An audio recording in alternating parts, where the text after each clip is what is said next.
Assalamu alaikum, everyone. My name is Sibai. I'm a second-year medical student, and today I'm going to be teaching you all cell biology 1 to 3. Now, I hope I can give a really efficient lesson, not because this is only important in MSK, but it's pretty important in MSI, and you kind of revisit these concepts. So I want to make a lesson that sticks, and inshallah, I'll do that. So, bismillah, let's get right into it. Now, the objectives are kind of all over the place. I'm not going to lie. So we talk about, first of all, in cell biology, you talk about calcium, you talk about parathyroid hormone, you talk about bone resorption and remodeling. And if you don't really know these terms right now, that's fine. We're going to learn about them later.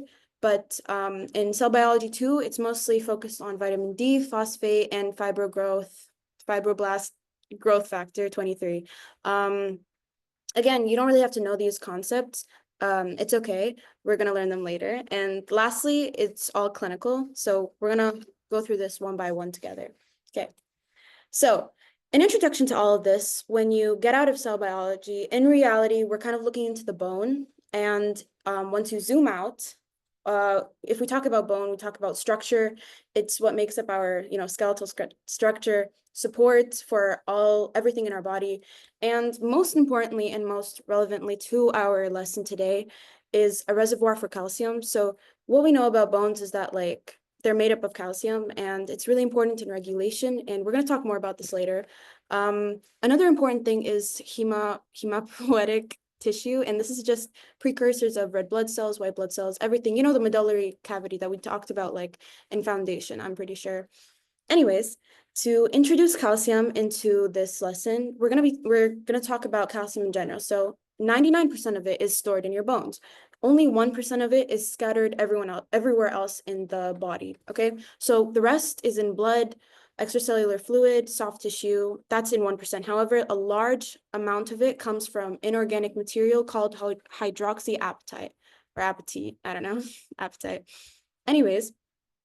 Calcium exists in 3 kinds of forms. They exist in free calcium, which is the kind of calcium that we need for all the things we're talking about today. Protein-bound calcium, if a protein binds to calcium, and bind to anions. And obviously these, you can't really use them. Only free ionized calcium is used in the body. Okay. So to talk about or introduce calcium regulation into this whole thing, forget this story for now.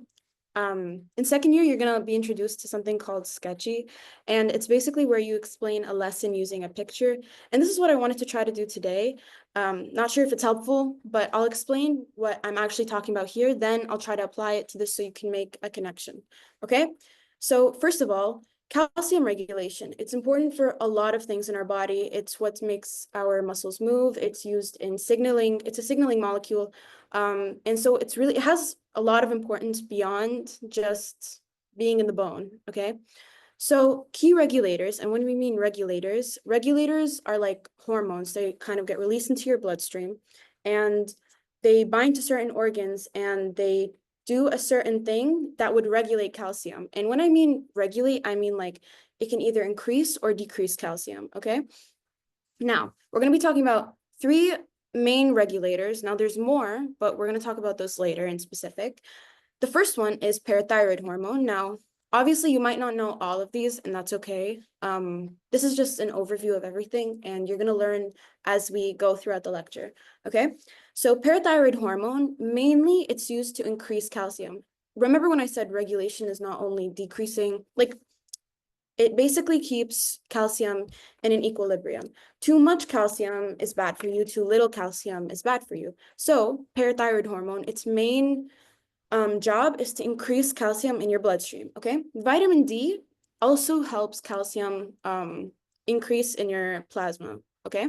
It kind of helps parathyroid hormone, all right? Calcitonin does the opposite of both of these. It decreases calcium in your bloodstream, all right? Now, these all work on these specific targets or organs, okay? Kidneys and intestines are really important. Kidneys are basically kidneys are the main filtration system in your body. So they decide what goes into the urine and what stays in your blood, right? So when you want more calcium in your blood, you hold on to the calcium rather than disposing of it in the urine. And this is the job of the kidneys. And if you want less calcium in your blood, kidneys tend to filter it out, and it gets dumped in the urine. Okay.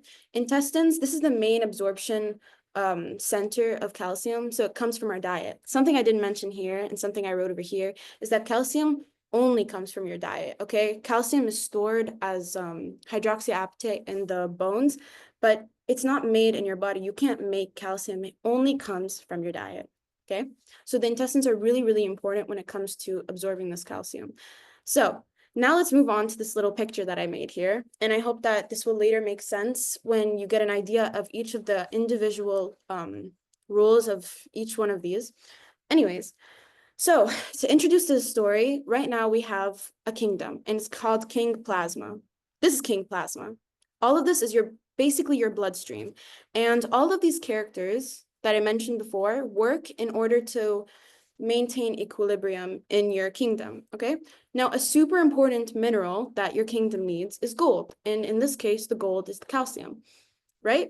PTH, I represented it as a miner and not like a little kid, like a pickaxe miner. But basically what he does is he goes down to the calcium, he picks at the calcium and throws the calcium back into the kingdom. So what he does is that he increases plasma calcium levels, okay?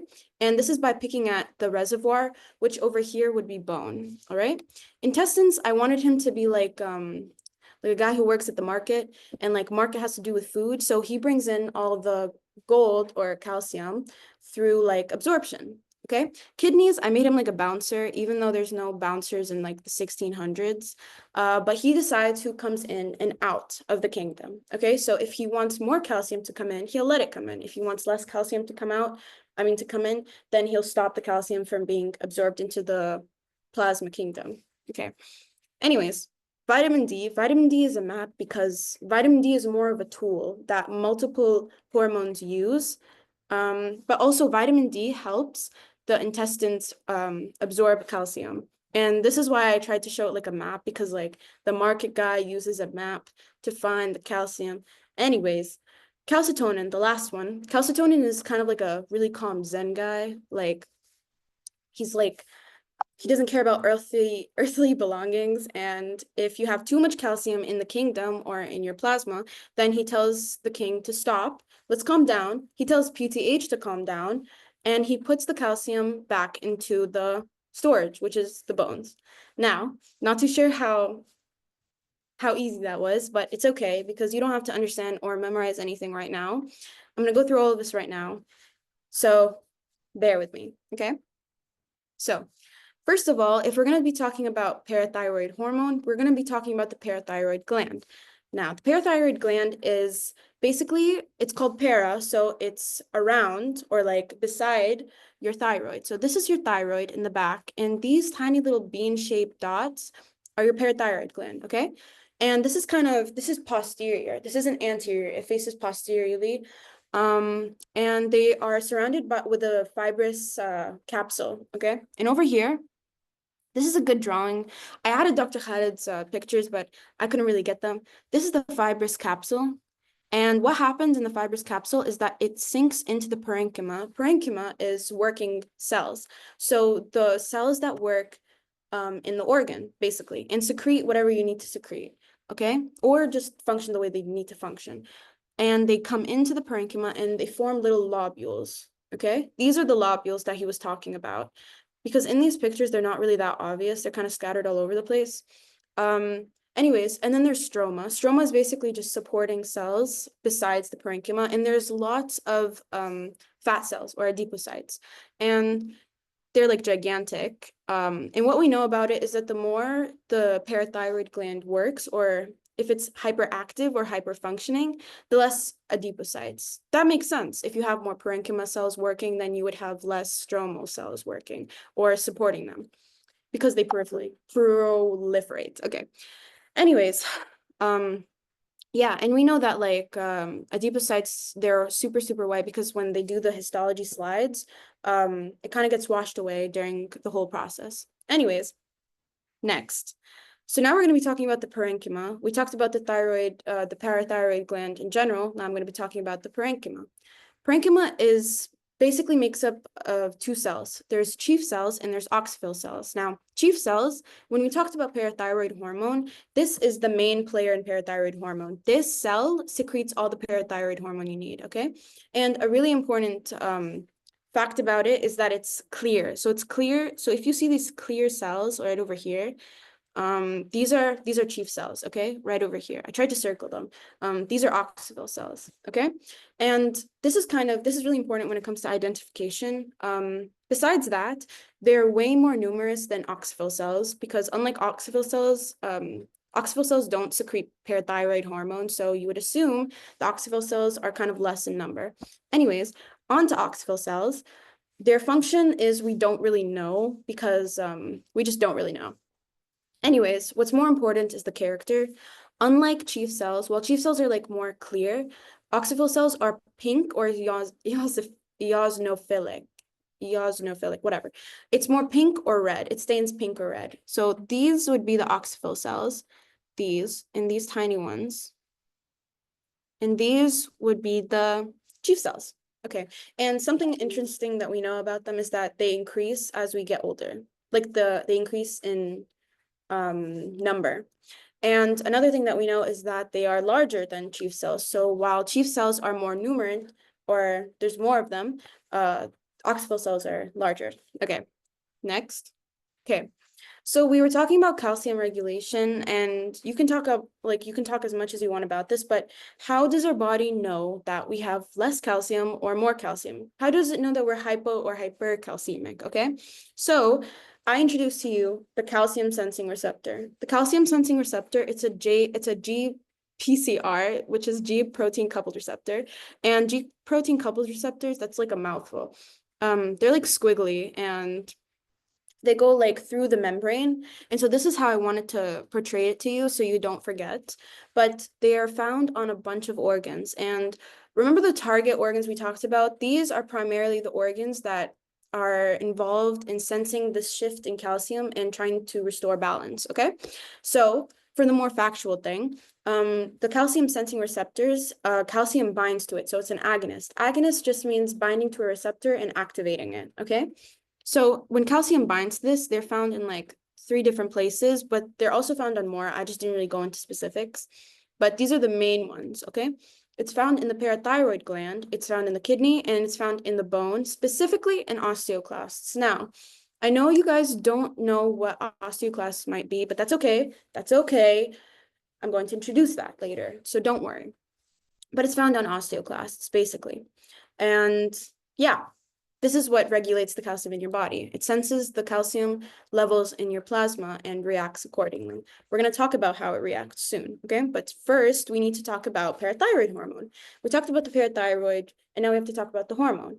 Okay, so its main function is to increase plasma calcium, okay?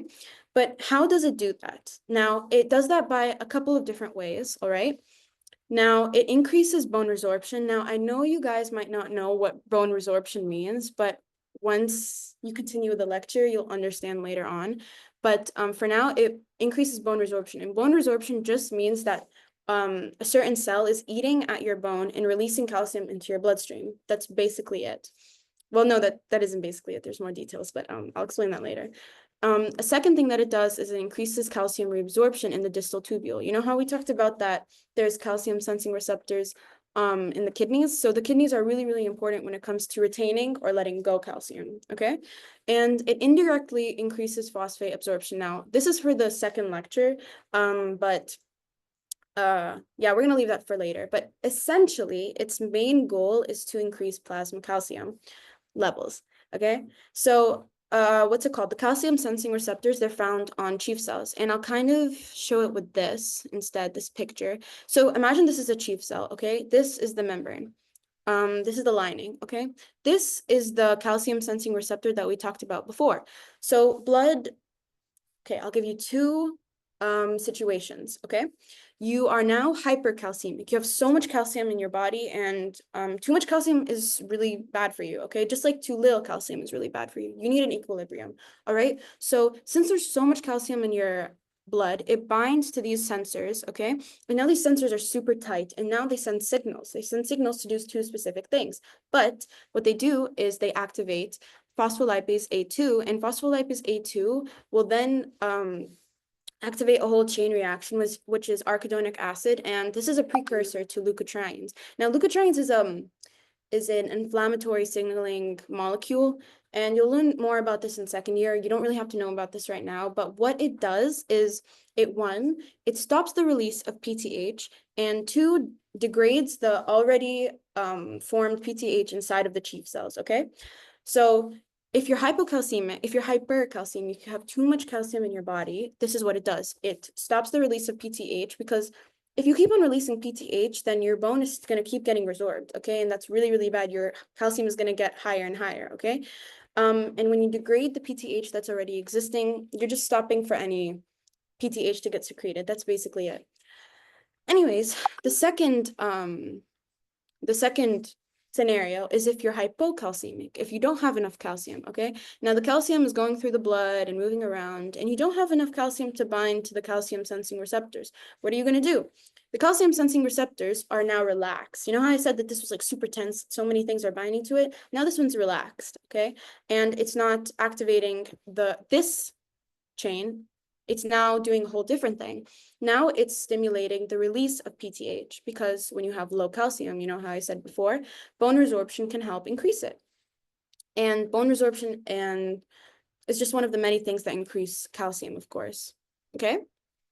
This is everything I already said in words, but now we're going to be talking about what happens to PTH, okay?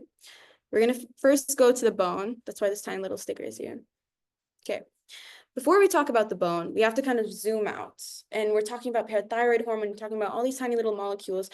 Let's zoom out and relax, and I'll tell you why this all is a thing, okay? Now, every day you walk around, you jump. This is this picture of this guy jumping. You jump, you accidentally hit your arm on a wall, you accidentally bang your head on something, and you get tiny little microfractures in your bone, okay? What happens is that these microfractures, if not repaired, they can turn into a bigger fracture that could later on lead to you fracturing your entire bone. Now, subhanAllah, what is the fix to this? Now, there's two main players or cells when it comes to bone remodeling. There's osteoclasts and there's osteoblasts. Osteoblasts are more of the crazy, destructive kind of cell. It's obviously helpful. These are two totally normal cells, by the way. It's obviously helpful, but it breaks down your bone. So remember how I told you bone resorption? This is what I meant by breaks down your bone. This little cell binds to your bone and eats away at it so that calcium can be let out into the bloodstream, okay? Now, since he has a chainsaw and he kind of looks crazy, I wanted you to get this image of your head and just kind of link it to that. Anyways, the second player, osteoblasts, they're kind of helpful. They have like a little smile and they have like a little hammer and stuff. Anyways, this is more of like a Bob the Builder kind of cell, and it helps in building bone cells, basically. It helps in repairing bone. So bone remodeling basically means coupling of both of these cells to eat away at dead tissue and rebuild it. So I'll give you a more practical example. Have you ever seen like those karate guys that like smack their like knuckles on a wall, like over and over and over, and like they hit the shins of their legs? Shins just means like the anterior part of their legs on a wall, and you're like, this guy loves pain. No, they don't love pain. They're actually pretty smart, and they're abusing their bone remodeling system in their body. What they're doing is that they're creating tiny little microfractures in their bones so that osteoblasts and osteoclasts can come on top of it and create stronger bone on top. So if you were to look at the bones of these people, they have significantly harder bone on the areas that they broke, which is super cool in my opinion, okay? Anyways, we're going to talk about this in more detail right now, okay? So we're going to be talking about RANKL, and OPG pathway. Now, this is super straightforward, and I need you to stay with me. And I'm going to explain on this picture because I know how scary words can be, okay? So, remember the okay, we'll start off with osteoblasts, and this is an osteocyte. An osteocyte is just the bones of the cell, the cells of the bones. That's it. They're just laid out in the bones, okay? But they're also important in this entire process, all right? So what happens? You know how I told you that this guy is hitting stuff like his hand on the wall? Now, this is considered stimulation to the osteoblasts and osteocyte, okay? Now, stimulation can come in lots of forms. It can come in mechanical stimulation, like pushing pressure and making tiny microcracks in your bones, or it can come as like parathyroid hormone or anything we talked about before, okay? It can come in all sorts of ways. This is just a general example. So obviously, osteoblasts and osteocytes will be stimulated, okay? And what happens when they're stimulated? Two things could happen depending on what stimulates them, okay? They can either release rank ligand or OPG. Now, I'll explain two of these things and how they're relevant, okay? Rank ligand is super important. Rank ligand basically binds to rank. Rank is just a receptor that's expressed on the osteoclasts, okay? And so rank binds to rank ligand, creating this rank ligand receptor complex. And what rank ligand does is it increases osteoclastic activity. It increases it, okay? So now osteoclasts are eating at your bones, okay? However, OPG kind of does the exact opposite, all right? OPG, it basically binds to rank ligand, and it stops rank ligand from binding to rank. Really cool, because now OPG basically decreases osteoclastic activity. Let me recap that, okay? Osteoblasts and osteocytes, they both release rank ligand and OPG, okay, depending on what's stimulating them. Rank ligand binds to rank and increases osteoclastic activity. OPG binds to rank ligand and stops rank ligand from binding to rank, therefore decreasing osteoclastic activity. Does that make sense? This is basically the whole entire shebang of it. Shebang. Okay, anyways. Next, let me see if I got everything. Okay, next. Since we talked about parathyroid hormone and its resorption abilities, I'll tell you exactly how this happens. Now, I'll avoid the words. Okay, so basically, parathyroid hormone, now you're hypocalcemic and you need calcium. Your parathyroid hormone gets released into the bloodstream and it eventually finds its way to the bones. And they bind to parathyroid 1 receptors on osteoblasts and osteocytes. So remember, osteocytes and osteoblasts both express this kind of receptor and it binds to it. And this is the kind of stimulation that releases rank ligand. Rank ligand binds to rank, and what happens is it does bone resorption. And now the osteoclast is eating, because it increased its activity, it's eating at your bones, and now it's really releasing a lot of calcium. This is kind of how I wanted to show bone resorption. But yeah, it releases a bunch of calcium into the bloodstream, and now this is how it helps regain a calcium balance, okay? This is basically it, okay? Once more, PTH binds to PTH1 receptor on both osteoblasts and osteocytes, and this induces rank ligand release. Binds to rank, and then rank causes increased osteoclastic activity, and it then dumps a bunch of calcium into the blood system or the bloodstream, okay? This is really straightforward, really easy, or it doesn't have to be easy. It's okay, you can take your time. But this is basically the whole thing. Okay, now, you know how we talked about bone resorption, this little process right here with all the bubbles? I'll tell you exactly how this happens, okay? Now, this seems like a lot, but stay with me. I keep saying that, stay with me. Okay, we'll go one by one. Okay, now you are an osteoclast, and rank ligand just binded to your rank, okay? Now you increased your activity. So what happens? Osteoclast then binds to the bone using something called an alpha V beta 3 integrin, okay? It binds to the bone using alpha V beta 3 integrin and vitronectin, it's right here, vitronectin, okay? but alpha V beta 3 is more important and more high yield, so just remember that. And it creates something called a sealing zone. So this is the integrins, and this is the osteoclast, and this is the sealing zone, okay? And this sealing zone creates something called an isolated resorption compartment right here underneath the osteoclast. And what this aims to do is to just localize the bone resorption to one specific place, so it doesn't go and resorb a bunch of bone when it's not needed, if that makes sense. And this is used, and obviously when you see stuff like this is just used to increase surface area, to secrete a bunch of stuff into this isolated resorption compartment, okay? Now, the more important thing, bone is made up of two things. It's made up of organic and inorganic components, okay? Now, we talked about the inorganic component, which is hydroxyapatite. I sound, I don't know if that's right. Hydroxyapatite. And the inorganic, no, okay. The inorganic is hydroxyapatite. The organic is type 1 collagen and a bunch of other non-collagenous proteins that make up your bones, okay? So these two types of products in the bone need to be broken down in different ways, okay? They can't be broken down by the same thing.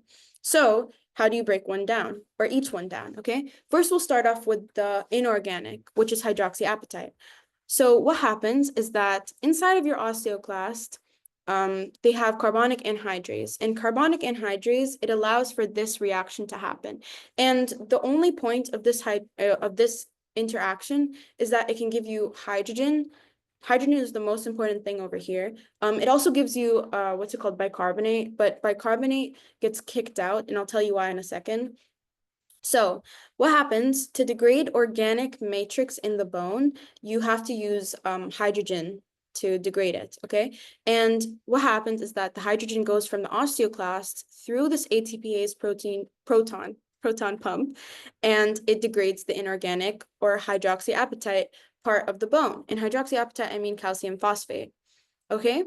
And we'll get to that later. But since you already have bicarbonate inside of the reaction, it needs to get kicked out. Why? Because since you're degrading inorganic material, you want more of an acidic environment, and bicarbonate is alkaline, and it will disrupt the acidity of the environment you want to create in the little pit.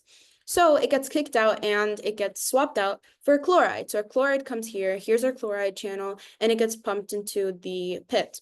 Chloride isn't to degrade anything. It's just to keep like an equilibrium, like an electrical equilibrium. Because if you have too much hydrogen in one place, it's just not good for any kind of cell or any kind of environment. So it just keeps an electrical equilibrium. Okay. So one last time, carbonic anhydrase, it facilitates this reaction, which produces hydrogen and bicarbonate. We use hydrogen and it gets pumped through the hydrogen ATPase proton pump. And this hydrogen breaks down inorganic material, or specifically hydroxyapatite. So now we're going to move on to the organic material. And this is type 1 collagen, and this is the non-collagenous proteins that make up your bone. So in specific, cathepsin K breaks down type 1 collagen, and MMPs break down the proteins in your bone. That's literally all you need to know. So just to recap, hydrogen ATPase pumped to break down inorganic or hydroxyapatite part of your bone. And then the organic part is broken down by cathepsin K and MMPs. Cathepsin K breaks down type 1 collagen, and MMPs break down the protein in your bones. That's it. That's it for the slide. Oh, and also a good thing to mention is that when you're making all of this and you're degrading all this stuff, how does it get out? Basically, it's very easy. It gets endocytosed by the osteoclast and then transcytosed through the other side. I wrote this down, but that's basically it. Okay, I hope this was understandable. Anyways, we're gonna go to the next slide.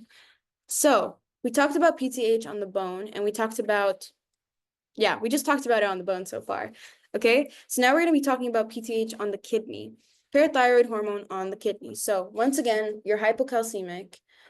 Actually, I'll make this a different scenario. Let's say you're just a normal human being, alhamdulillah, nothing's wrong with you, everything's fine. You're not hypocalcemic. How does your kidney reabsorb calcium? So naturally, it reabsorbs using a paracellular transport mechanism. It doesn't go transcellularly. Usually paracellular, for everything you're going to see in this lecture, is used for when you're calm and relaxed and you don't really have anything bothering you, and you don't need it in emergencies, okay? So you can absorb it naturally through passive transport paracellularly. And by paracellularly, I mean through the cells, okay?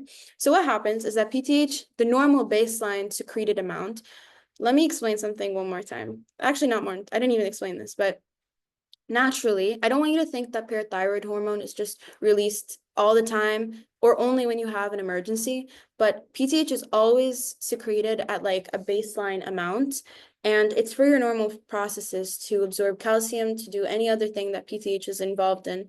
However, when it comes above this baseline number, it's basically, that's what kicks the body into emergency mode, okay? So naturally, PTH is just wandering through the blood, and it attaches or binds to PTH1R receptor on the thick ascending loop of Henle. This is specifically in the thick ascending loop of Henle, okay? And what happens is it just stimulates the secondary messenger cyclic AMP, and it basically activates these tight junctions. Now, Dr. Khalid probably doesn't want you knowing the names, so I just put them just for fun. But these are tight junctions, and it basically activates the permeability of these tight junctions to calcium. Okay, so it lets calcium in.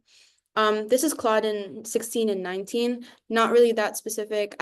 I think he's not going to ask you on it, but I just want to put it for the sake of completion. So this is what happens when you're just normal functioning. You're not in desperate need of calcium, okay?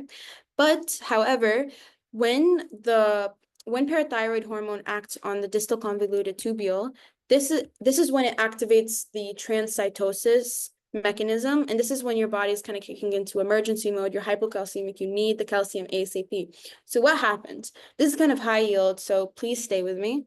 What happens is that PTH is just roaming through your blood, and it binds to the receptor. It binds to the PTH1R receptor on the distal convoluted tubule. And it does the exact same thing, activates cyclic AMP, and cyclic AMP expresses TRPV5. This is so important. This channel is so important, and it's very specific to what's happening right now. So calcium regulation, kidneys, distal convoluted tubule, this is what's important, okay? So TRPV5, it basically just transports calcium into the cell. And as I said before, calcium is used for a bunch of other things. So calcium could actually activate apoptosis in the cell, so cell death. So if it's not regulated inside of the cell, then you're going to have a cell that dies. Anyways, to prevent that and to kind of keep it under control, remember how I said that, what's it called? If something is binding to calcium, you can't really use it in your body. So this is when this protein calbindin comes and binds to calcium to make sure that it doesn't do anything crazy, okay, and doesn't kill the cell, all right? So calbindin binds to calcium, and calcium goes out through these two channels, PMCA4 and NCX1. NCX1, it just swaps it with sodium and releases calcium. That's basically all you need to know. So the basolateral, which is basically just facing the blood, and then the apical, which is facing the tubular lumen. This is all you need to know about this. So when you're not stressed and you have enough calcium, this is what your body does. It switches to paracellular transport. And then when you are stressed and you need the calcium, this is what your body does. It switches to transcellular using TRPV5, PMCA4, and CX1. Now, these are pretty important. So yeah, take your time to memorize them. That's really all. So since we talked about parathyroid hormone on the kidney and the bone, I think that's all for this lecture. And inshallah, I think I'm going to be taking a salah break just because I need to salli. Anyways, so we're going to be talking about clinical stuff before the end of this lecture, or this first lecture. So the first thing we're going to be talking about is osteoporosis. I'm sure everyone has heard about this before. A lot of people have heard about this before. It's really common as you get older. And osteoporosis just means an increased activity in osteoclastic activity. And remember how we said osteoclasts, they eat at bone? This is basically what osteoporosis is. Really interesting, but may God protect us all. Anyways, it makes our bone density lighter, and you don't have a thick bone, and basically it's really prone to fractures. And yeah, Bone metastasis, not really that high yield in this lecture, but bone metastasis just means that you can get cancer in lots of different parts of your body, like lungs, prostate, breast, and they can just metastasize or move towards the bones. That's all this really means. And now we're going to talk about two important drugs that's not only important now, but important in MSI. So we're going to be talking about denosumab and bisphosphonates. So denosumab, it's called a monoclonal antibody, and this isn't really that important to you guys. I'm not going to lie, but denosumab acts as it acts as exactly like OPG. It binds to RANK ligand and it stops RANK ligand from binding to RANK, and it stops or decreases osteoclastic activity. And this is really important, especially when it comes to treating osteoporosis. Like I said, osteoclasts are going crazy in osteoporosis, and denosumab kind of stops or deactivates the osteoclasts. Bisphosphonates are also important when it comes to osteoporosis. Basically, bisphosphonates, they bind to the hydroxyapatite on the bone. And when the osteoclasts come and eat the bisphosphonates, what the bisphosphonates do is they just inactivate the osteoclast, so therefore decreasing osteoclastic activity. And that's basically it for the first lecture. And now we're going to have some questions. And if you want, you can, I'm going to pause to let everyone answer. So I'm going to read it out. Parathyroid hormone increases calcium reabsorption in the thick ascending limb, primarily via. Okay, the answer here is C. It's primarily via modulation of paracellular permeability via cyclic MP. Now, calbindin, like I said before, it isn't really important in calcium reabsorption. It just binds to calcium. And this co-transporter, it's more for ion balance. And then TRPV6 is not only not in the thick ascending limb of Henle. If you got confused and you said TRPV5, that's in the distal convoluted tubule. Okay. The next question, the calcium sensing receptor is most highly expressed in the, this is like super easy, but if you get it wrong, it's okay. Like it's also super easy. Okay. So the answer here is B. Ooh. B. Okay. Oh, no. Okay. Yeah. B, parathyroid glands and kidneys. All of the other ones are wrong. We didn't really mention them. C could be right, but it's not because it mentions lungs. Bones, yeah. Calcium sensing receptors are on bones, but lungs aren't right. Okay. Next. A researcher studies a genetic mutation that leads to overexpression of RANK ligand in osteoblasts. What is most likely the skeletal consequence? Okay. The answer is, wait, yeah, the answer is C here. I'm going to explain one by one. When you have increased number of RANK ligand binds to RANK and it increases osteoclastic activity. Now, increased osteoclastic activity is the opposite of A. B, increased bone mass. That's like the opposite of what osteoclasts do. If you decrease osteoclastic activity, this does increase bone mass, but this isn't right here. Osteopetrosis is a disease that isn't really relative to you guys, but petros just means thickening, and I'm sure you took this in endorepro, like the sphenoid, anyways, that's a whole different thing. Osteopetrosis just means thickening of the bone, which just means increased bone mass. So these are basically the same thing, and this is why accelerated bone resorption is the only right answer. Okay, we're done. And I'm going to take a break just so I can pray. If anyone has any questions, let me know. Okay, I think I want to take a break. Okay, oops. Now that we're done with cell biology 1, we're going to get into cell biology 2.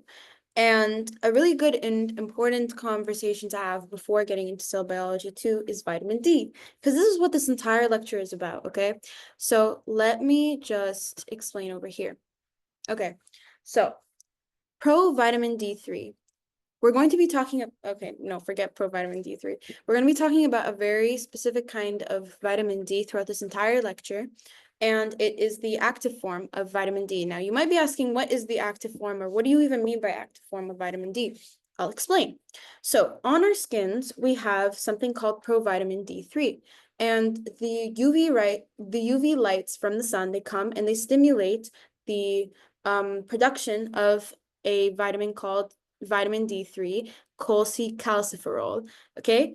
And there's a different kind of vitamin D that you get from eating plants and other stuff just from your diet. It's called ergocalciferol, and it's vitamin D2. Now, the thing about both of these is that they're still inactive. You can't actually use them. So what happens? Now, both of these go down to the liver. And what happens is that they hydroxylate at carbon 25. This is an important detail, I think. And they both become a form of vitamin D called calcidiol. Now, calcidiol is still inactive. However, it's the most abundant source of calcium, or not source, I mean abundant like pool of calcium in our body. The most abundant form is ironically in inactive form, okay? So how do you activate this even further? It goes down to the kidneys and it gets hydroxylated once again by something called 1-alpha hydroxylase, and it gets hydroxylated into something called calcitriol. Now, whenever I refer to vitamin D throughout this entire lecture, just assume that I'm talking about calcitriol. Why? Because calcitriol is the hormonal form of vitamin D. It's the only form of vitamin D that actually can do something in your body or regulate anything, okay? Now, so there's multiple things that stimulate the hydroxylation of this form of vitamin D, calcidiol. One of them is PTH. I'll explain later and you'll understand later. But another one that inhibits calcitriol hydroxylation is calcium, fiber growth factor 23, and calcitriol. Now, the last one is from logic. Calcitriol, if you have too much in your body, it negatively feedbacks and comes and stops the production of the active form of vitamin D because you don't need that much active form of vitamin D, okay? So yeah, remember in the beginning how I talked about the map that helped parathyroid hormone regulate calcium? This is what vitamin D does. Vitamin D basically helps increase plasma calcium, okay? And parathyroid hormone stimulates the activation of this vitamin D. This is where it comes from, okay? So this is everything I said in word form. I'm going to be explaining it kind of like separately throughout every single organ, just like I did the last time. But an important fact is that when you have too much calcium, what happens is that the calcium inhibits the hydroxylation over here. So it stops the activating of vitamin D, and it goes back and it hydroxylates at C24 rather than C25. And it forms an inactive metabolite called 24,25-OH2D. This is a fun fact to know, but also pretty important because this is specifically involved in calcium regulation. But yeah, too much calcium, since vitamin D helps with the increase of calcium in your plasma, it's usually a good idea to inactivate it when you have too much calcium because, again, you don't want hypercalcemia. You'll get more of this later on when we go into the specifics of everything, but yeah, this is for the introduction to this entire thing. Ooh. Okay.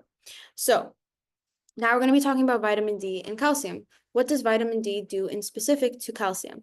Now, when calcium drops, what happens? You're hypocalcemic and your body releases PTH. And what did we say? PTH helps convert vitamin D into that inactive form into that active form. So when blood calcium increases, what's it called? Parathyroid hormone increases, and then it activates vitamin D, which also increases vitamin D. And this increases the active form, which is calcitriol, don't get me wrong. And what happens is that vitamin D is very important. Remember how I said that vitamin D is basically the map and it goes to the market guy and it helps the market guy get calcium? The market guy was intestines.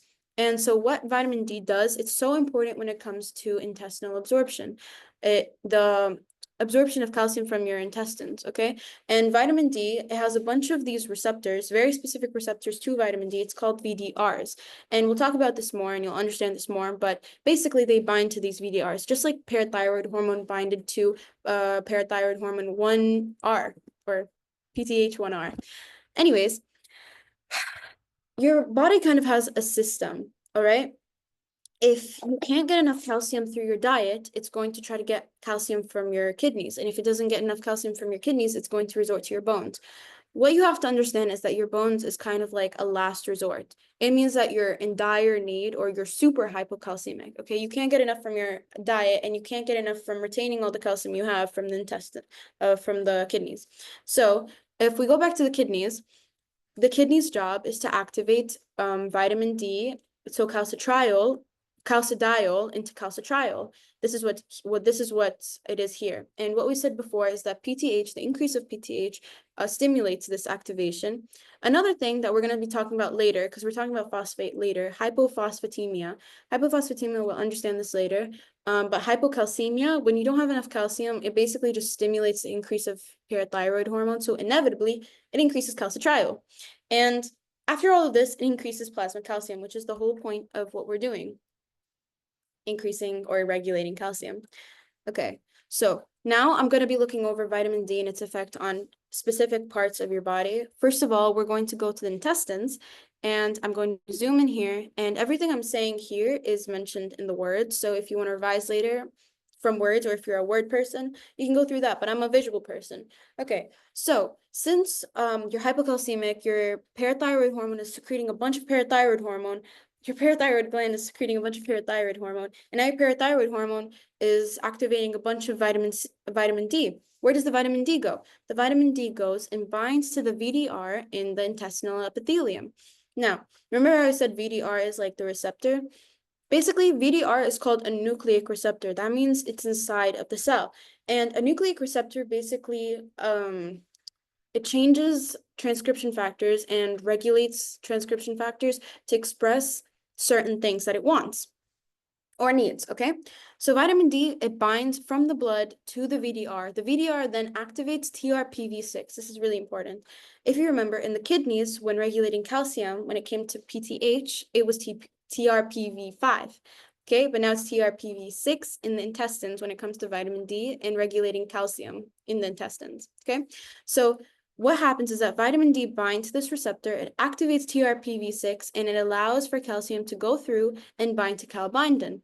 Now, once again, calbindin does the same thing that we talked about before. It kind of stabilizes calcium inside of the cell so it doesn't go crazy and then kill the cell. And then calcium goes through something called PMCA1B. Now, if you remember, it was the last one that was in the kidneys is PMCA4 rather than PMCA1B. Now, this is very specific to the intestine. And like I said before, whenever you have transcellular mechanism or transport, that means your body is in like great need for calcium. It's not just under normal absorption circumstances, okay? So this is transcellularly, okay? Yeah, so this is everything I already said. Make sure to memorize all the channels on the basolateral and apical side. It's pretty important, and you never know how you might be quizzed on it, but yeah. So now let's talk about under normal circumstances. Let's talk about how when you're relaxed, you have enough calcium. How do you naturally get calcium from your diet? So let's say you chugged a bunch of milk, and now the milk is going down, and it's breaking up into calcium, and calcium is now trying to be absorbed through the intestines. What happens is that naturally the vitamin D that you get from your diet, from synthesized or activated in your kidneys, or from the sun or whatever, it comes down naturally to the intestines. It binds to VDR, and what happens, just like the other one, every time you have paracellular transport, it always affects the tight junctions. And these are different tight junctions, okay? It then makes these tight junctions more permeable to calcium. Once again, I'm pretty sure they're not that important to know, but I wrote them just for completion's sake. So claudin 2, 12, cadherins 12, and aquaporin 8. This is basically all the tight junctions, and I wrote them down here. And this is how calcium is absorbed to the kidney, facilitated by vitamin D. So paracellularly is under normal circumstances, you have enough calcium, there's nothing to worry about. Transcellularly, you're super hypocalcemic and you need the calcium right now, right this instant, okay? Now, we talked about vitamin D on the intestines, and now we're going to talk about vitamin D on the bones. So it's kind of like the exact same thing as PTH, to be honest. That's why it acts according or like as a tool alongside PTH. What happens is that VDR is expressed in both osteoblasts and osteocytes, the same way PTH receptor is expressed in both of these two, okay? Vitamin D comes from the bloodstream. What's it called? If the PTH activates it, let's say, once again, you're hypocalcemic, PTH is secreted, PTH activates vitamin D. This is the active form, calcitriol, and it binds to VDR in both osteoblast and osteocytes. Osteoblasts and osteocytes, they then release RANK ligand. RANK ligand binds to RANK, and RANK increases bone resorption, therefore increasing calcium plasma levels. This is basically it. So vitamin D on the intestines and the bones. That's what we have covered so far. Now we're going to look at vitamin D on the kidneys. Now, this is the exact same thing that we saw before. This is transcellularly through the distal convoluted tubule because it has all the same channels, but it is a very specific thing. Rather than, if you remember, PTH comes, right now we're in the kidneys, and the main point of vitamin D on the kidneys, by the way, is to retain calcium. So we don't want it to be thrown back into the tubular lumen. We want all of the tubular lumen calcium to be sucked back into blood. Okay, we don't want it to be released through the blood, through the urine. Okay, so now vitamin D is found in your blood and it attaches to the kidneys and it does this thing. And now VDR, it's a nucleic receptor, right? So it expresses a bunch of things. It doesn't only express one thing, okay? It expresses the TRPV5. So now there's a bunch of them and they're all basically shoving calcium through into the blood, and it expresses calbindin. So lots of calbindin can come and attach to the calcium. So a bunch of calcium can go and be dumped in the blood. And then it expresses PMCA1, PMCA4 and NCX1, I think. Yeah, it's basically increases the expression. And when I mean increases expression, I just mean it throws a bunch of these channels in the cell or creates them by abusing or manipulating the transcription factors because of this vitamin D. Okay, so we talked about vitamin D on the bones, the kidneys, the intestines, and all of these are used to absorb calcium. All right, now, since we talked about the fact that PTH was involved in all of this, and it's what activated the vitamin D in the first place, now let's look at vitamin D on the parathyroid gland. Now, this is more of a negative feedback kind of loop thing. If you have so much vitamin D in your bloodstream that it gets sent to the parathyroid gland, that's when your body knows to stop. And you probably have enough calcium, so stop with the calcium. You could get hyperkalemic. Again, everything in your body is to make a balance. So all the other things we talked about are to increase reabsorption of calcium into the bloodstream. However, vitamin D aims to stop secretion of PTH into the bloodstream to stop the main thing. So all of this vitamin D, I'm just creating like a whole chart in my head, but all this vitamin D, so much vitamin D, it comes back and stops the thing that was creating it in the beginning, okay? So vitamin D's main action in the parathyroid gland is to attach to VDR and stop the mRNA synthesis of PTH. So now PTH is less. This is probably when your body already maintained equilibrium and you have enough calcium in your body. So vitamin D is telling PTH to calm down. It's okay. It's kind of counterintuitive, like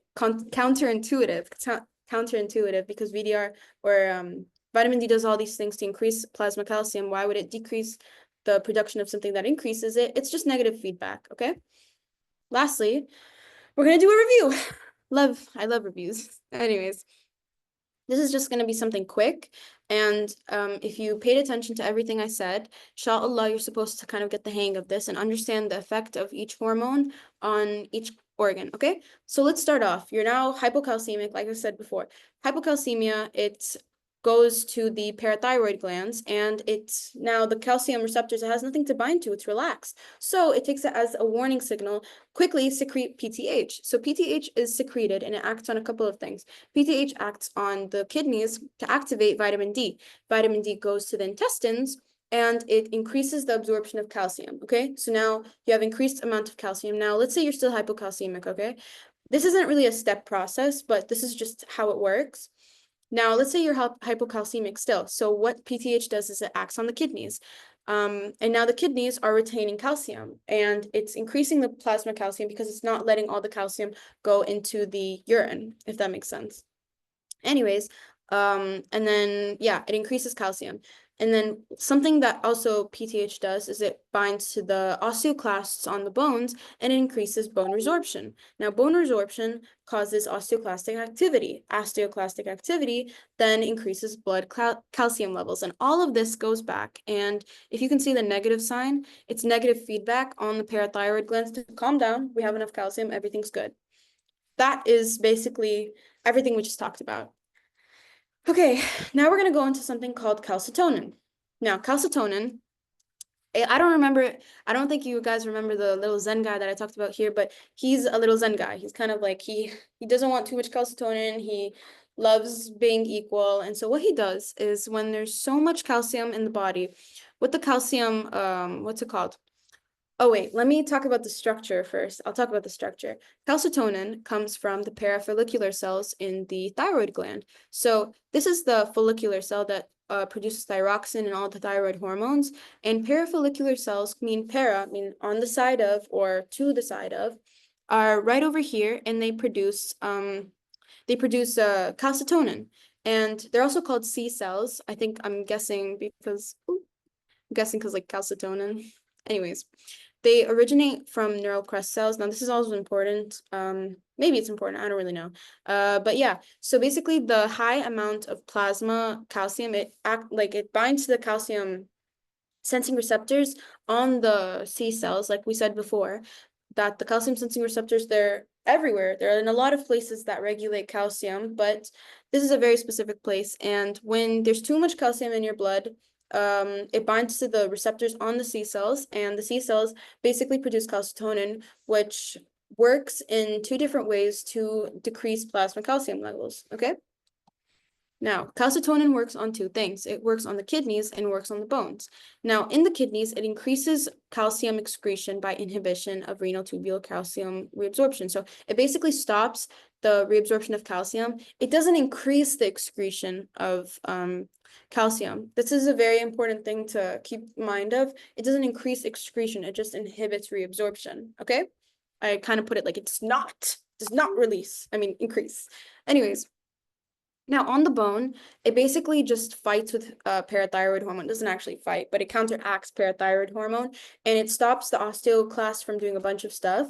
It basically goes into the osteoclast. It disrupts the carbonic anhydrase 2 enzyme. So now you don't have hydrogen to pump through the hydrogen ATPase pump. And now the hydroxyapatite is not being degraded by anything because it's altering this enzyme, okay? And yeah, and it also inhibits the hydrogen ATPase pump by doing that, okay?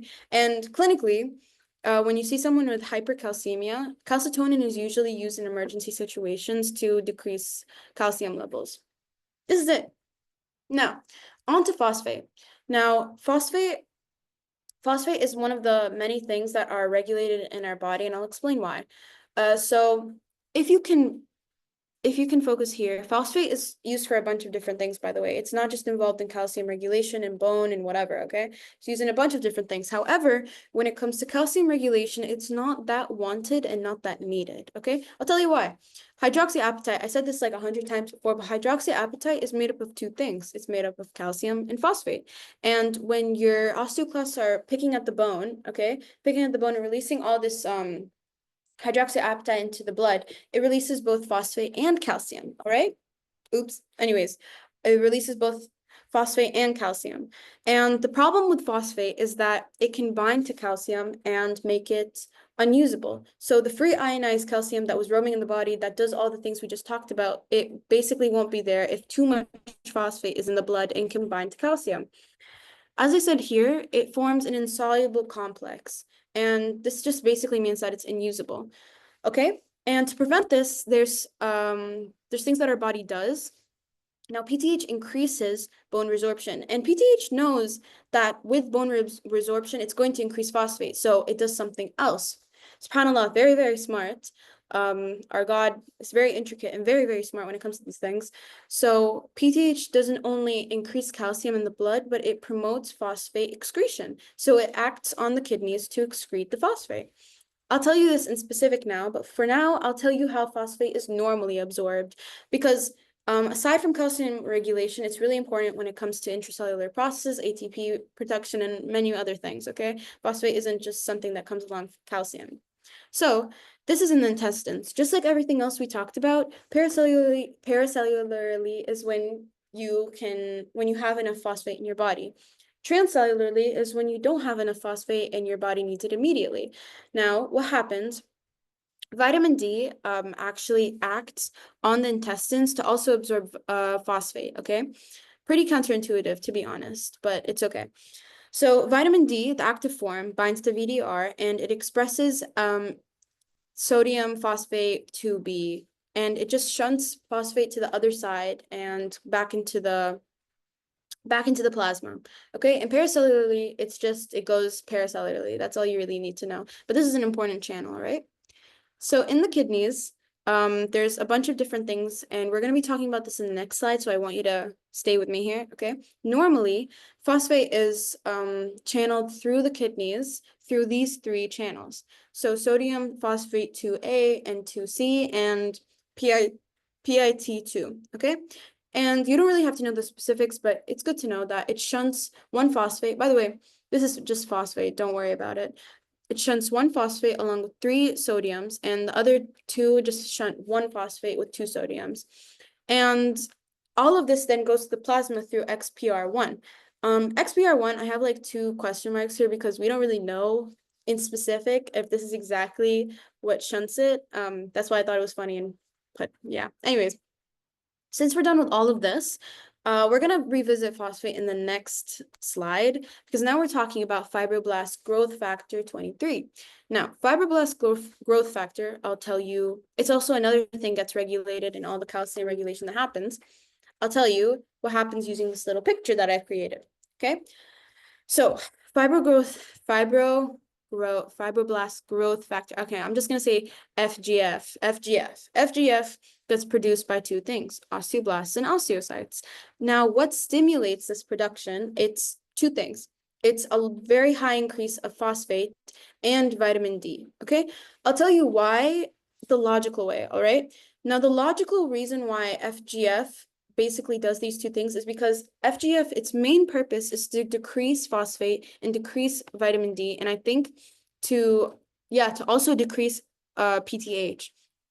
I'll tell you why. Because if your body has so much resorption happening, then you'll have a lot of phosphate. And this is the very special protein here that helps kind of manage this phosphate, okay? When you have lots of vitamin D, then you would assume that you have a lot of calcium, and your body doesn't want a lot of calcium. Everything here basically points towards the fact that you have a lot of calcium in your blood. So what does FGF do? It does 2 things. It either works on the parathyroid gland or it works on the kidneys. Now, I'll explain what happens in the kidneys underneath with a picture, but I'll tell you what happens to the parathyroid gland. It binds to FGFR1 plus clotho. Clotho is just a protein that enables FGF23 to bind to the receptor. It's just an intermediate protein that's needed, okay? It makes this whole like FGFR1 clotho receptor complex thing that it's just necessary. And since it binds to this, it basically deactivates or decreases the synthesis of parathyroid hormone. And once again, we know this because since FGF is getting the signals that there's so much calcium, so much phosphate, so much phosphate and so much vitamin D basically means so much calcium, and it indirectly decreases the secretion of PTH, which indirectly stops the bone resorption, if that makes sense. And so what happens is that to filter or shunt all the phosphate out of the body, it affects the kidneys, and I'll tell you more. Basically, when there's so much FGF23 in the body, or like it gets stimulated by any of the things that we talked about before, what happens is that it binds to the this is the proximal kidney tubules, okay? Now we're in the proximal tubules. It binds to FGFR receptor, clotho complex thing that I told you about, and it activates a signaling pathway called MAPK. MAPK then degrades the channels that we talked about before. This is normally how phosphate is getting absorbed. This is how it stops the absorption of phosphate, okay? So it affects sodium phosphate 2A and 2C. So basically it stops the reabsorption of phosphate back into the blood. Another thing that PTH does, since I said that PTH knows the consequences of bone resorption, it knows that phosphate is going to increase, and it knows if phosphate increases, then you won't have enough free calcium to actually be used in intracellular processes, okay? So it goes to the kidneys, it binds to PTHR 1R or R1, 1R, and it activates PKA and PKC, and it also deactivates this channel. So now, with both of these happening, there's no phosphate being shunted into the blood, and now all the phosphate gets excreted in the urine. This is really important to know. Just know, I'll go over it again. FGFR, FGF23, this whole thing with the chlotho complex, it goes and it works on MAPK. MAPK degrades the channel. Okay, PTH and PTH1R go and they work on PKA and PKC, and it uses this to degrade this channel, therefore decreasing the phosphates plasma levels. Okay, I wrote all of this over here, and inevitably all of this goes and stimulates the excretion of phosphate, the decrease of PTH so that you can stop the bone resorption and stop the increase of phosphate, and the decrease of vitamin D, because vitamin D does practically the same thing as PTH when it comes to calcium. Okay, so yeah. Alhamdulillah, we're nearing the end of the second lecture. So now I'm going to be talking about bone loss and aging. So everyone grows up and everyone inevitably gets osteoporosis. You get weak, you can't move your muscles as much, your bones get weaker because you're not activating your osteoblasts and osteoclasts, and your bones aren't getting stronger. So what happens is that inevitably you lose bone. However, while you're still young and fit, and this goes out to all the women, I hope you understand the blessing that Rabbana has put upon you, that estrogen and androgens, I'll tell you exactly what happens and how this helps.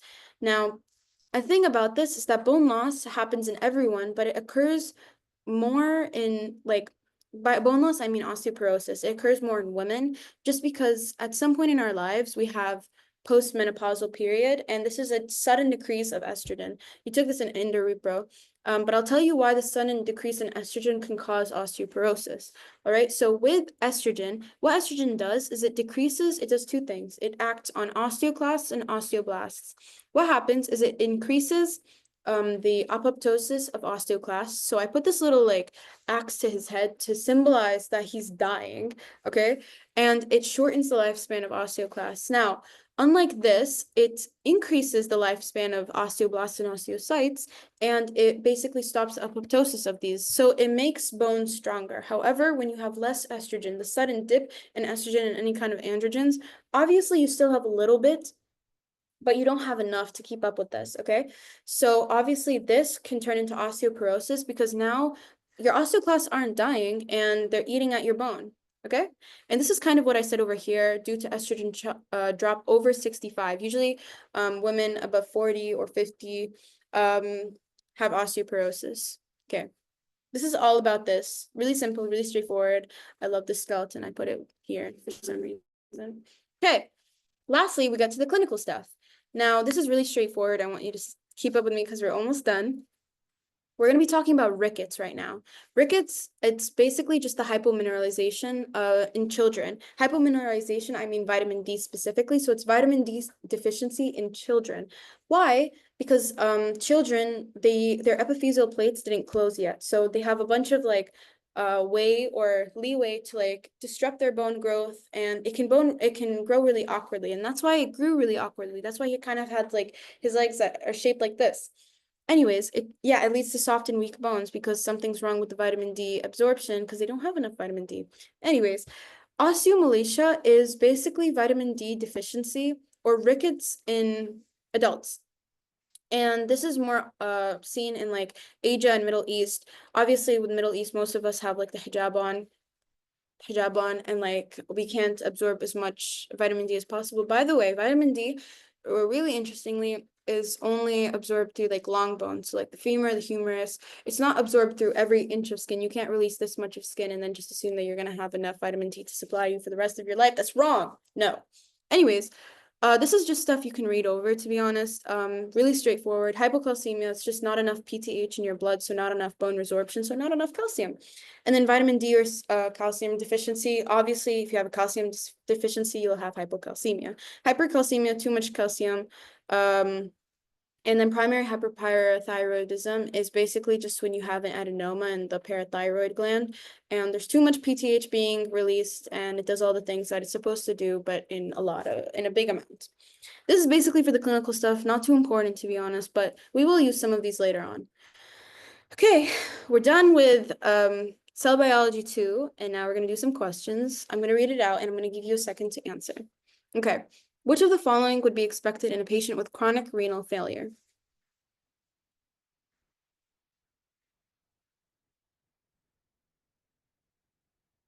Okay, so the answer is F. Now, with chronic renal failure, I tried to put a gigantic flashlight on the fact that your kidneys are so important when it comes to vitamin D activation. Vitamin D activation, if it's not activated, it won't do a lot of things. It won't absorb calcium. It won't do a bunch of the things that we talked about, okay? So if you don't have enough calcium, which is what F is, so you have a drop in active calcium, okay, you have a lot of PTH, because why? Your body assumes that since you're not absorbing enough calcium through your intestines and retaining the calcium in your kidneys, your PTH just assumes like, oh, okay, so now I'm going to be increased because it's compensating. It's compensatory feedback loop. So the increase in PTH, because there's a decrease in active vitamin D. And since you have an increase in PTH, obviously you're going to have a lot of bone resorption because RANKL is going everywhere because there's so much PTH. Okay, next. A 56-year-old woman with chronic renal disease has bone and joint pain. Laboratory findings showed hypocalcemia and vitamin D deficiency. What is the most likely reason for vitamin D deficiency? I'll give you a second to answer this. Okay, so the answer is, what was the answer? Yeah, the answer is D. Because this is, once again, I'm trying to put a gigantic flashlight on how high yield this is, not only now, not only in MSI, not only in every single orthopedic related thing you'll ever talk about. Vitamin D is so important when it comes to your bones. And the key word here is chronic renal disease. Chronic renal disease assume that it can't activate vitamin D, therefore impaired hydroxylation of the inactive form of vitamin D in the kidney. Okay. Okay, so which of the following hormones decrease plasma calcium levels by reducing bone resorption? Now, this is just recall, so you better get it right. Okay, so the answer is C, calcitonin. Now, this is calcitonin's main job. It's the only thing that does this. I would say one of the only things, but the most important thing that does this in your body. Okay, alhamdulillah, we're done with cell biology 2. Now we're gonna get into the super clinical parts, and I thought it might get super boring at this point, so I decided to take us to a clinic. So now you're a student, okay? And someone comes in not with head pain, but with bone pain. Okay, so they're coming in and they're complaining about something about their bones and they can't move their hip or something and their back hurts or something. So you're a medical student, so you look at your lab reports. Look, okay. So basically what we're going to be talking about in this entire lecture is that there's a bunch of bone markers and enzymes that you can look out for, and it can kind of point you towards a certain disease. Now, I'm not saying it's a direct point, and I'm not saying that you can use these to diagnose someone, but you can use this to point you in the direction that you need, okay? So the first thing we're going to talk about, you know how we talked about osteoclast and osteoblast? This is all about them now. So since we talked about osteoporosis, there's some diseases that are characterized by a lot of bone formation and some diseases that are characterized by a lot of bone breakdown, okay? And we're going to get into this, and I'll tell you what enzymes are or bone markers are specific to each. So now you have this paper, okay? Bone formation marker. This is super high yield, by the way. Everything I put in these little boxes, super high yield, super important, okay? Bone formation marker. Osteocalcin, bone alkaline phosphatase, ALP, which I'm pretty sure you've heard from mole, PINP and PICP. This is basically the peptides. These are the peptides that are broken down, and you can see them in the blood when you go to test all these things. You can see them when they're laying down new collagen, okay? Peptides that get cleaved during the formation of type 1 collagen. So these are the, what's it called? Bone markers that you would suspect that where someone would be making new bone rather than losing it. Okay, and an example of this is rickets. like I said before, rickets is characterized by vitamin D demineralization, okay? So this leaves you with super weak and fragile bones. And because you have super weak and fragile bones, your osteoblasts are like, what? Oh my God, we have super weak and fragile bones and we need to fix everything ASAP. But it's to compensate for the lack of vitamin D, obviously. So obviously you'll see bone formation because the osteoblasts are going crazy trying to fix all this horrible soft bone weakness thing. Anyways, this is just an example. You don't actually have to know this. This is just to put into perspective what this is really used for. But we'll go on to the next thing. The next thing is bone resorption markers. Now, how can you tell that someone is having too much resorption? And an example of this is osteoporosis, like I said before, too much osteoclastic activity. And the most important things are CTX1, NTX1, TRAP5B, and cathepsin K. Now, if you can recall, I talked about cathepsin K being there to break down the organic part of your bone. And so obviously, if there's a high amount of it in your blood, then you would assume that there's a lot of bone resorption happening. Keep that in mind, okay? Now you're in the pharmacy, okay? And basically, the gist of this whole thing is that when doctors want to check if their drugs are working, so bisphosphonates and denosumab, if they want to check, let's say you have osteoporosis, not you, but someone else, let's say that they have osteoporosis, and osteoporosis, basically it requires bone formation. And so you're giving them bisphosphonates and you're giving them denosumab. How do you know that this is actually working? So a very important, what's it called?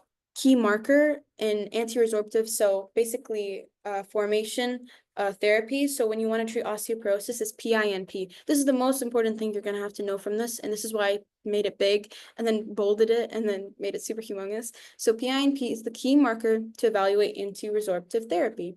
Okay, that's all you need to know. And then this is your pharmacist being happy because you prescribed them bisphosphonates and denosumab and stuff like that. But yeah. So now you're in the orthopedic section. Now let's talk about bone mineral density. So what is bone mineral density? It's basically what it sounds like. It's the amount of mineral per square centimeters of bones, okay? And what does this do? This basically measures your bone strength, all right? So if you have high bone mineral density, you are really strong and your bones are super strong. But if you have low bone mineral density, it could probably point towards a disease like osteoporosis. And this is very good. It's a very good technique to prevent future fractures. I don't know if you guys will learn this later on, but fractures are super, super scary in elderly, especially those with osteoporosis because they're so prone to it. But there's something that can come from fractures like deep vein thrombosis. You don't really know what this means, but it basically means immediate death. Like as soon as you could fracture one of the long limbs, long bones in your body, like the femur or the humerus, this could lead to you immediately dying. And this is why it's so, so important in medicine to understand and kind of predict these and kind of support the patient accordingly, okay? And this guy, I put him because he seems super strong and has super bone mineral density or something. Anyways, now you're back in the clinic and, oh, what's this? This is called DXA, dual energy X-ray absorptiometry, but you usually call it DXA. Now we talked about bone mineral density, but how do you measure your bone mineral density, okay? Basically, what this does, it literally measures bone mineral density, and it's really important when it comes to managing osteoporosis patients, like I said before. And all it does is it just uses two X-ray beams with different energy levels, and they just test the absorption levels of each one. Now, I'm no radiology expert, and I'm no orthopedics expert, but this is basically how it works. And the DXA is a score. It's basically a number that you get, okay? And it's expressed as something called a T-score, and I'll explain this in the next slide, okay?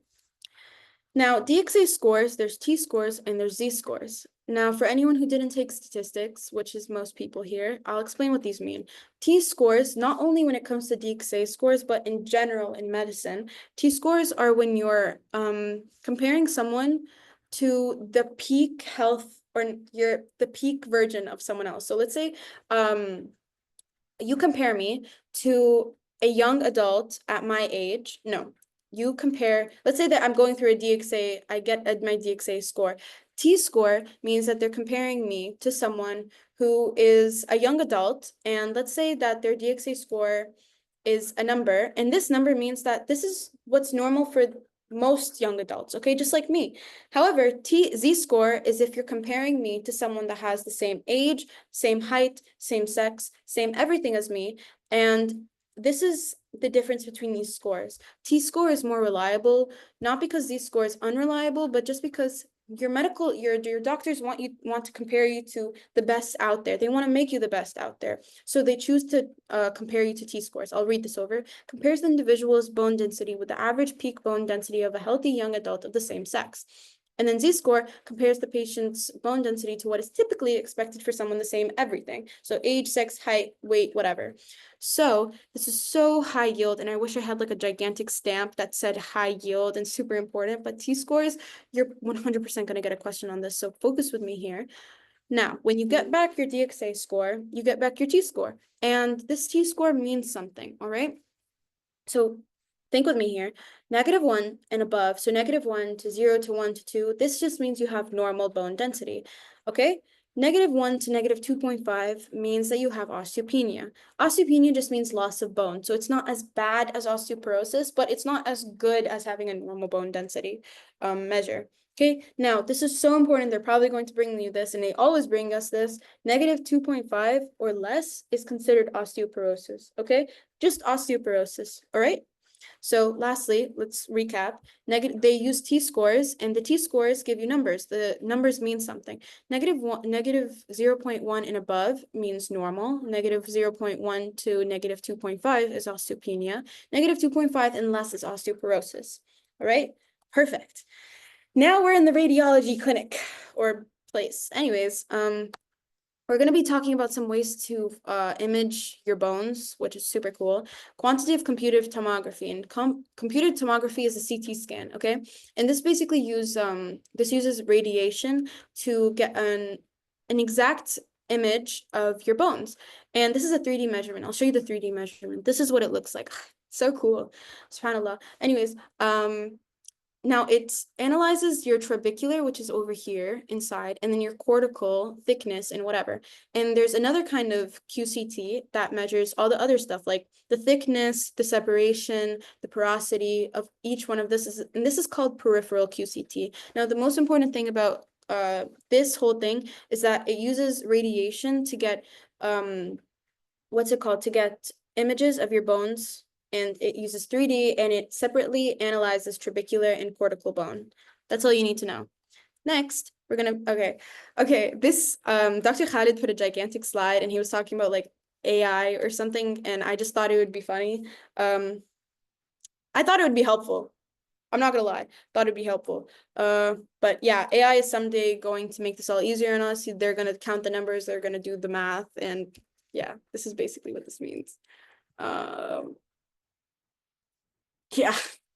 Anyways, we're now going to go on to MRI, which is something you all probably heard about, but no one actually knows how great it is.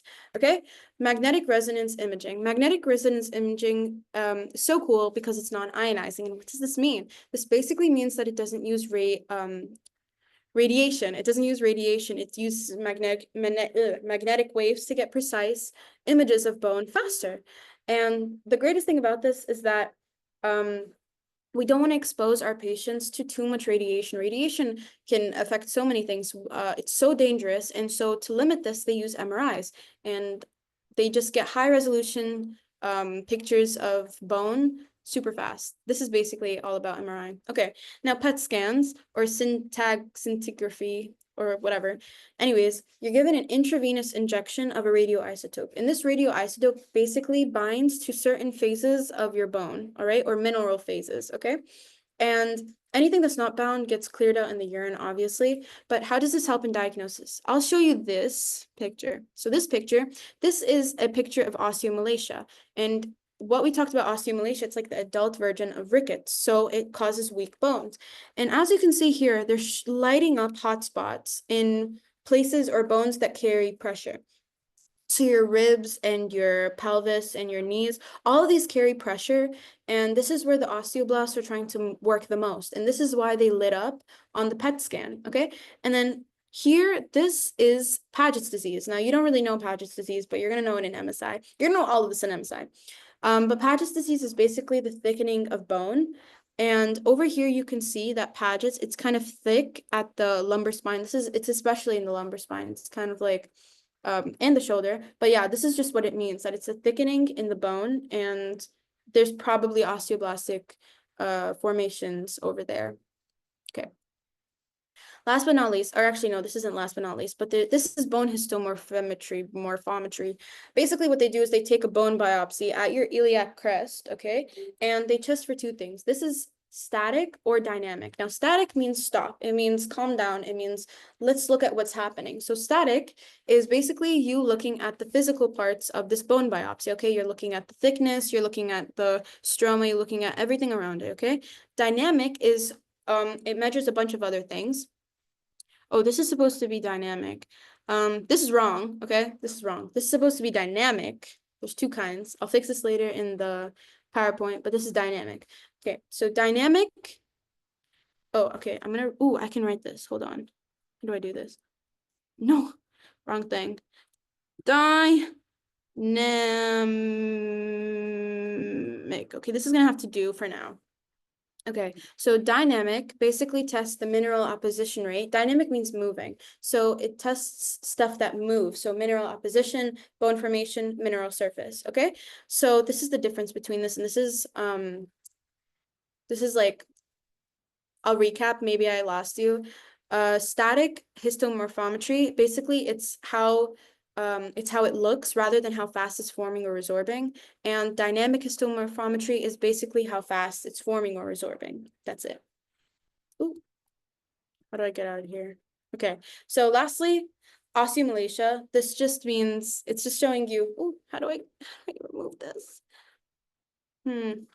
Osteomalacia, it just shows a picture of before and after treatment. Before, it's like, it's super weak and just super weak. And then after, it's kind of like patched up here, and it's probably stronger. That's all. Okay, questions. We finally reached the end of cell biology. Inshallah, I hope I made everything clear. And if you have any questions, most of this is really straightforward, and I'd love to answer these questions, but I'll get through questions now. Okay. Which of the following bone turnover markers, or bone turnover markers, BTMs, indicates bone formation? This is recall. Okay, the answer here is C. The answer here is osteocalcin. If you can remember, I don't know if I can go back, but osteocalcin, wait, I'll go back. Osteocalcin is basically one of the bone formation alongside ALP and PINP and PICP. I'm showing you. Okay. Okay, I think this is the second question. What does a high level of C-terminal cross-linking telepeptides, which is CTX1, and I suggest you memorize the longer version. I just didn't write it down because I don't think it's that high yield, although this is high yield. Like, the whole concept is, I'm not sure about the whole form, so you should probably memorize that. Anyways, what does a high level of CTX1 suggest?